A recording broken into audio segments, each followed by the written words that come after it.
Patterson walked into the governor of New York at the moment, walked into a mess, and a national and international mess, and he's lost, and he's having a rough time.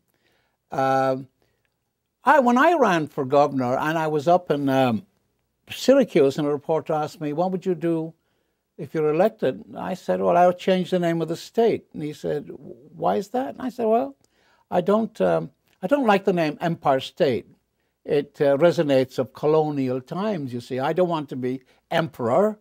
I want to be governor." And then a while later, the governor, Spitzer, was caught in that compromising situation with the ladies. And the name of the club that supplied the girls was the Emperor's Club. So I didn't realize that I was being so prescient at the time. But I think that there's such people are so disillusioned with the parties. It's one party with two different names, and they are so spineless. And I had great faith that perhaps this man Obama would do something, but he is, they're all in the grip of big money. And unless we can do away with that, we are done. And the Supreme Court gives corporations the same rights as a human being. It's absurd. You can't do that. Corporations can deduct their planes, all their office expenses, their machinery, computers and teleprompters or whatever else they have. They can deduct their yachts. They can deduct their limousines, their planes, everything. Now, here am I, a human being, and that has a body that is getting old. And I only have one. I can't trade it in. Like they can get a new plane or a new limousine or a new yacht. They won't give me a new body. But I can't deduct my heart or my lungs.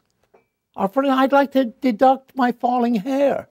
But no, they won't let me do that. Yet the corporations can do that, so it's not fair. The Green Party asked me, and I thought, I'm utterly free of any kind of.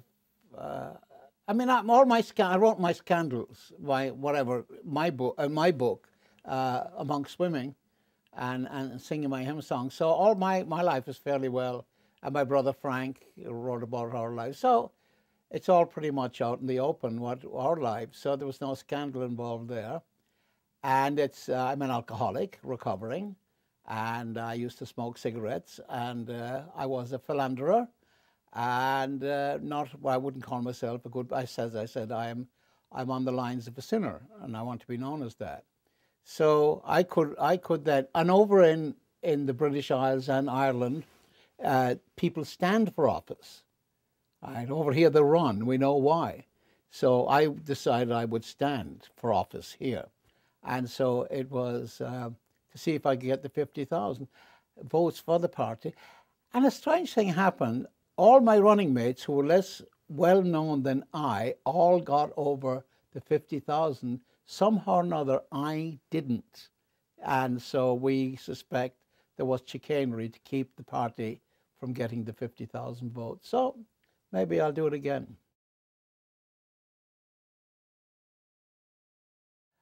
It's an organic thing, really, that if you don't read, and that's, kids are not reading much these days, and if you don't, and we are getting insensitive to human suffering, because we can't distinguish what happens on the screen between that which is simulated violence and rape and murder from that which is real. So, so it's hard to stimulate people to get involved. And yet, there's that when you give people a direct. Then what is happening? Here's what it is. I'm trying to get this straight in my own head. The purpose of the media is to make us all spectators, not to watch.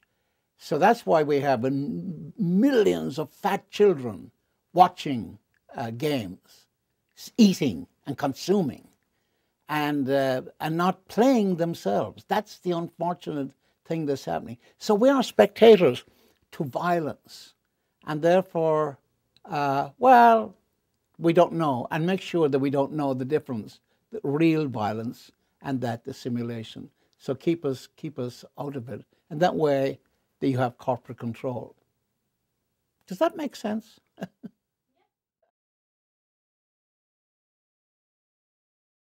I tell my children, shut up, let me speak. What I've learned, I have been married for 45 years, and on my own family, it is this, that I've learned to stop being judgmental, to listen. And I tell Diana, my wife, every morning that I love her. And that's very difficult for an Irish man, because you never see the palms of Irish people's hands were always closed, you see. Whereas Mediterranean people, Jewish people, and other ethnic groups, hey, hey, you see the palms, not the Irish. Oh, no, just watch them. So anyway, democracy to me is letting the other person speak and being dissenting without being disagreeable. That's perfectly all right, you know. And to make sure that we don't, that never disappoint a child. Just say, because my childhood was so filled with disappointment that the scars of it are still there. And I mean, you can't give them everything, but don't promise something that you're not going to fulfill. And so, and to always make sure that a child's self-esteem is at the proper level without being, they know when you're bullshitting them, you see. But if you say, I like what you did with that problem, you could deal with that. But not say, I think you're Einstein. That's bullshit, you see.